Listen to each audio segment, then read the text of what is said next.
Valley Love, good news. More gold is on the way. More T4s are on the way. And next week's event looks very, very easy to complete. But unfortunately, if you're not a Kraken, Mephisto, the strongest character in the game, got even better. It's going to be harder to beat Mephisto. What has changed? We're going to talk about all the changes to Mephisto and everything that is coming up next week. And if you're ready for all that, and more than Valley Club, you know what to do. Find that like button and let's go smash it. And welcome back to the ValleyFlyin channel. I am ValleyFlyin, and I hope you're having a great Friday. Hope you're all ready for everything in this blog post. We're going to talk about the more gold, more T4s, and the easy event that we have coming up next week. But before we get into all that stuff, if you haven't done so already, hit that subscribe button for more great Marvel Strike Force content. We have at least 5 Marvel Strike Force videos per week on the channel. News updates, question and answer videos, blog reviews, everything to help your experience in Marvel Strike Force. Let's start off by talking about Mephisto. The baddest suit in Marvel Strike Force got even badder, even harder to kill. Great news for Krakens if you already have Mephisto, but if you don't,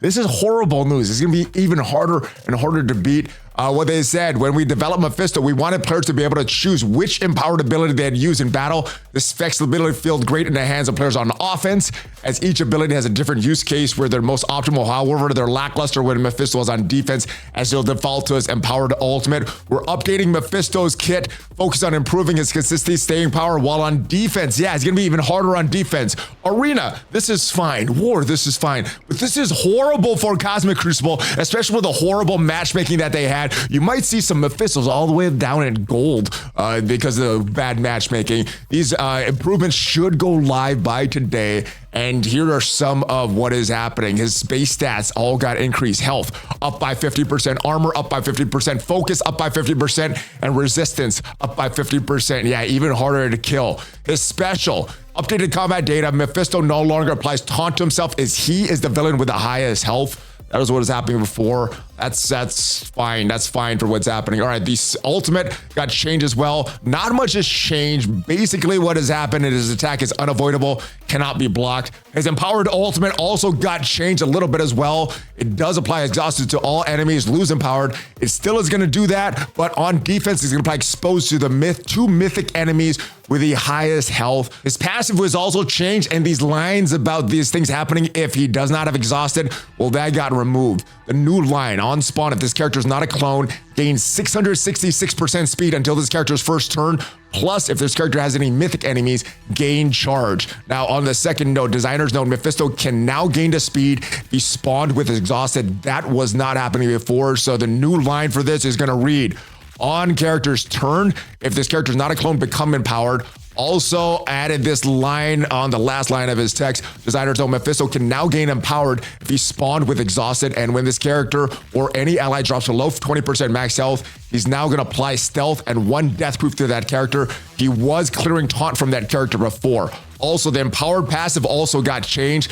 Basically, what this is doing, it's still doing all the normal stuff. Instead of just applying trauma, defense down 3 bleeds, it's also still doing that, but it's also gaining 1,000% extra focus, is unavoidable, cannot be blocked, cannot be counterattacked. Like I said, I'm fine with this for war. I'm fine with this for arena. I'm not fine with this Crucible, but let me know your thoughts on these changes for Mephisto. But let's move forward with the battle plan for June 1st through the 7th. And we have another Golden Bounty Blitz on Saturday and Sunday. So make sure June 1st and June 2nd, you're blitzing with your mercs for money. Great for gold. And you can get some awakened abilities for the ultimate ability of Old Man Logan. Really good stuff.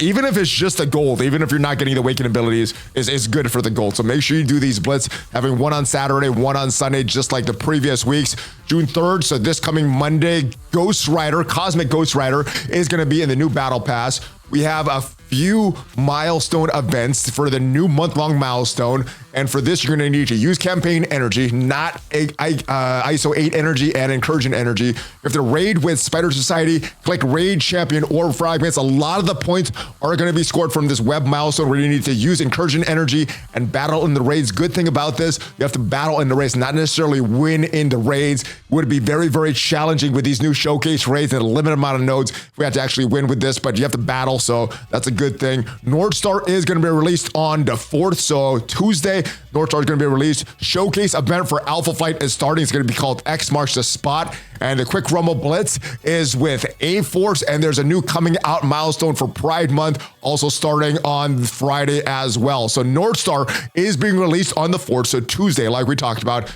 Normal release. There's going to be an offer for 675 power cores, a bunch of other offers there. You can get the red stars. So yeah, hoard your red stars, get that unlocked for Northstar. And is with the case with a lot of these first time characters being released, we have a showcase event for that team. This one is going to be Alpha Flight. Usually they've been the same teal rewards, some pretty good stuff. You're getting more rewards by putting more stars on these characters. But what they say here, this showcase has more missions. It's going to be a little different. It's going to have more missions than recent showcases. And I don't think this is necessarily a good thing. I would rather have less of these nodes, have a lot of more of the materials I want on certain nodes instead of spreading it out like they're going to do. To accommodate additional nodes, some rewards have been spread out. And for the challenge store difficulties, the maximum of number of node attempts has been reduced from 40 to 30. I like being able to just farm catalysts all the time and just use all my energy on the same node. I don't think I'm gonna like this as much, at least at an initial glance, but we'll see when it launches. Maybe it's not as bad as I'm assuming it's gonna be, but let me know your thoughts on this. Usually this is just kind of free stuff. They do say with this challenge difficulty, you need Northstar, Guardian, Sasquatch, and X-Men characters, not necessarily Wolverine, not necessarily Sunfire, X-Men characters in order to complete the challenge missions. And like normal, there's going to be some T2 level 4 ions, gear tier 17 fragments, mini uniques of gear tier 16, teal raid ore fragments, a bunch of other stuff. And like I said, you can do these higher difficulties if you have more stars on your Alpha Flight characters. And yeah, more T4s are coming back. So they removed some of the T4s from the season rewards because of the new showcase raids. However, Alpha Flight is not here. So a lot of the alliances would be having less T4s in their total income for the day. So what they did, they extended the raid season rewards that has the T4s in there. We announced in a recent blog that we're moving T4 abilities from raid season leaderboards on June 9th as part of our raid reward organization. But after reviewing feedback, decided to push back the date. And this is good because now it doesn't look like a lot of the alliancers are missing out on the T4s after this season ends. Some of the Spotlight Raid reward tiers are unachievable until the full Alpha Flight team is available. T4 ability materials will return in the raid season rewards until the season starting on June 23rd. So that is good. The T4s are coming back. Hopefully, looking at calculations, all the alliances are made whole and hopefully even better than they were in the past. There's going to be more gold coming with Alliance War as well. Don't forget, the next season of Alliance War starts June 3rd, 1 p.m. Pacific. Increase the gold rewards on the war season this season only, so make sure that you're climbing for Alliance War. Hopefully, they look at the numbers, they say this was a good season and we're going to extend this for future seasons. But yeah, more gold is always a good thing. We have a new month-long milestone event happening. It is Homeward Bound, and we're going to take a look at the rewards for it, but should be like very similar month-long milestone events, 4 main milestones, 4 quick rumble blitzes, and 3 alliance-wide milestone. The big ticket items are what you're gonna get this season, and they're gonna be the Weapon X helmet, crack picture frame, empty root beer, pickup truck keys, and the event schedule. These do change sometimes, so these dates are going to change, but Sins of the Father, that is going to start on next week, Monday, this coming Monday. Great White North is another event, June 10th, Guiding Light, June 17th. On Guard for Thee, June 24th. Quick Rumble Blitzes are happening on these dates that you see, the June 7th, June 14th, June 21st, June 28th. And the Alliance Milestones, these don't happen every week, but June 10th, we're getting one, June 17th, we're getting one, and June 24th, we're getting one as well. And take a look at the rewards for the month-long milestone event. One main thing you get here is this Northern Lights frame. These are just visual, but I really like the look of this Northern Lights frame. I think it looks pretty good. All right, also Daken Shards here. Other normal things as well, but yeah, Daken looks like to be the character that is going to be the main reward for these month-long milestones. And taking a look at the leaderboard, where you want to try to get to at least is this 1% to 2%. That way you can at least get some crimson gear. Outside of that, you're still getting some teal gear, so not a total loss, but crimson gear. Trying to get into Dark Dimension 7, you want to try to be in this top 1% to 2%. And the first Homeward Bound event starts next week, Monday. It is going to be called Sins of the Father. For this, to score, you're going to spend campaign energy, raid with the Spider Society characters, and collect raid champion orb fragments. So this looks to be a pretty easy reward. A lot of the scoring is going to come from this in his Shadow Web event. And for this, you're going to need to spend incursion energy and continue to battle in your raid battles. Taking a look at the calculations for these web milestones, you need to spend incursion energy. You're getting 2 points per incursion energy spent, and each raid battle that you play, 60 points for that. So that means if you go in and quit, you're still getting points for it. If you go in and retreat, you're not getting points for that. So you may want to coordinate with your alliance for these limited nodes on these showcase events.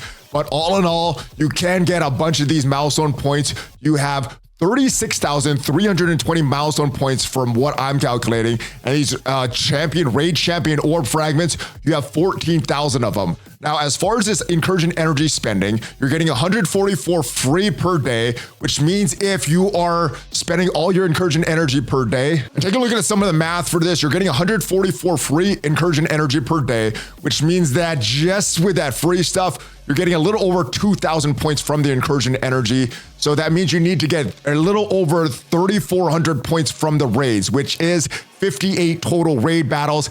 8.3 raid battles per day, rounded out to 9. And those 9 raid battles per day will get you these milestone points, these raid champion orb fragments. Equates to a little over 50,000 points for the main milestone event. Take a look at some of the rewards for this main milestone event. We do have some Daken shards, but a lot of the stuff you're getting is just scoring for the main milestone event. And the scoring looks pretty easy. Like I said, to get to this Weapon X helmet, that is milestone 12. That is 59,000 points. And you're getting a little over 50,000 points just from the web milestones. To complete this, you're going to need to get at least 9,000 points. And for that, you're going to need to either spend campaign energy, use your Spider Society in the raids, and then these points you're getting from the web as well. So the main difference in this scoring is going to be your campaign energy and your star level of your Spider Society. And this is an event that does have a leaderboard. So if you do like these rewards, you may want to be pushing and saving some energy, hoarding some energy. Top 3% still gives some crimson gear. Outside of that, top 25% still gives some diamond credits as well. Top 1,000 players, though, will get a diamond, at least 1 diamond for their Daken. And so quick math for this event, milestone 12 is where you need to get to 59,000 points for that Weapon X helmet. Little over 50,000 points from the web, 50,320 points from the web. If you do one battle, if you do the limit for the rating with the Spider Society, regardless of your stars on them, you will get 3,500 points. So you should be able to get that. And if we add both of these totals up, the difference that you need to get to this 59,000 points is 5,180. You're going to need that from campaign energy. Maybe you have your Spider Society at higher star levels and you can get that from the raids. And if we look at the scoring that you can get from your campaign energy, assuming you're doing 0 refreshes, the amount of free campaign energy that you get per day, assuming you're getting none of it topping off, 628 for free. You're getting 3 points for that every campaign energy score, which means you're getting a little over 1,800 points. You multiply by the 7 days of the event, that's a little over 13,000 points that you get. And that is way more than the difference that you need from this campaign energy. If you're doing your 50 core refreshes, that is 23,000 points, a little over 23,000 points that you're going to get. That is more than the difference as well. And again, like I said, the difference is more about the campaign energy that you spend and how big that you build your Spider Society. That is going to be the determining factor in how high you climb on these leaderboards. As we discussed, next week's Quick Rumble Blitz will feature A4s, and there is a milestone to celebrate Pride Month called Coming Out. It's a special milestone where you can earn character shards for some of Marvel's LGBTQ characters. 4 separate weekends see coming out milestone in the games. There's going to be 4 separate weekends that you could get more of these rewards: June 7th, June 14th, June 21st, and June 28th. So good stuff there. Make sure you get your free claim Friday. It is more Daken shards, mission supplies, and some ISO 8 energy. And again, don't forget the Golden Bounty Blitz that is happening next tomorrow and Sunday and next few weeks as well. And of course, everything that we said in this video is subject to change because everything in this blog post is subject to change. But hopefully you got some value from this video. Hopefully you enjoyed this video, and hopefully it prepares you for what is upcoming next week. If you did like this video, did enjoy it, leave it a like. It is free for you. Helps out the YouTube channel, helps out that YouTube algorithm. And if you want to see what you do to win in Arena right now, check out the video up there. Yeah, beat Old Man Logan, and have a great rest of your day, guys. Hulk fist bump. ValleyFlyin out.